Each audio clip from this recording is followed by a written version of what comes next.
మేము last week Wayanad కేరళలో parrot సెవైరీ ఆర్టిస్ట్కి వెళ్ళామన్నమాట. అక్కడ ఎన్ని చిలకలు అంటే ఇవన్నీ కూడా ఒక పెద్ద మన దీనిలో బంధించబడి ఉంటాయి, కానీ చెట్లు ఉంటాయి అన్నమాట లోపలంతా కూడాను. ఆ చెట్ల మీద ఇవి తిరుగుతూ ఉంటాయి. మామూలుగా అయితే అసలు ఈ చిలకలకు చాలా మంచి ఎక్కువ జ్ఞాపక శక్తి ఉంటుందంట. అందుకనే ఇవి మనము ఈవెన్ వీటిని పలికే అంటే మాట్లాడే పక్షులు అని కూడా అంటారు. అంటే మనము మాట్లాడే మాటల్ని అవి రిపీట్ చేస్తూ ఉంటాయి. యాక్చువల్గా ఇందులో రంగురంగులవి చాలా రకాలు ఉన్నాయన్నమాట. ప్రపంచం మొత్తంలో 400 రకాల ప్యారెట్స్ ఉంటాయి. అయితే ఇవి మనం ఏ మాట అంటే వాటిని ట్రైన్ చేస్తే మనం ఏ మాట మాట్లాడితే అవి రిపీట్ చేస్తాయి అన్నమాట. అందుకే చిన్నప్పుడు పిల్లలు పదే పదే మాట్లాడుతుంటే చిలక పలుకులు అని కూడా మనం అంటుంటాం కదా. ఇవి ఈవెన్ మ్యూజిక్కి అనుగుణంగా డ్యాన్స్ కూడా చేస్తాయట వీటిని ట్రైన్ చేస్తే. మనం చూస్తూ ఉంటాం కదా ట్రైన్ చేసిన చిలుకలు, చిలక జోష్యం అంటే బుక్ తీసి మనకు ఇస్తాయి, ఇవన్నీ కూడా అనమాట.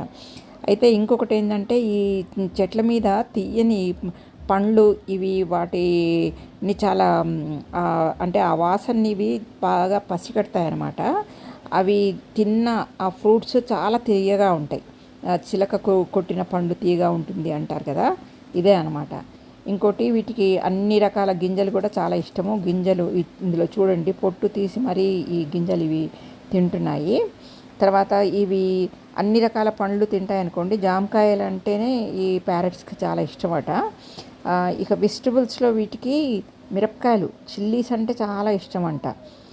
తర్వాత వీటి ప్రత్యేకత ఏంటంటే ఇవి హ్యూమన్ వాయిస్ను రిపీట్ చేస్తాయి, అంటే అవి మిమిక్ చేస్తాయి అన్నమాట. అందుకని చాలా చిలకలకు ఆ ఇంట్లో అంటే పెంచుకోవడము ఇప్పుడు పెంచుకుంటున్న పెట్ ప్యారెట్స్కి అయితే మాటలు కూడా నేర్పిస్తారు ఇళ్లల్లో ఉన్న వీళ్ళందరూ కూడాను.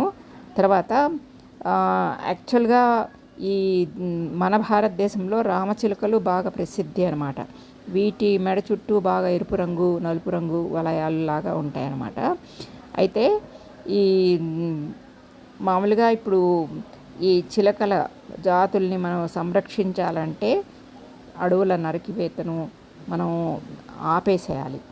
తర్వాత ఇవి కేవలం ఇవి అందమైన పక్షులే కాదు, ఇవి మనుషులకు మంచి ఫ్రెండ్స్ కూడా.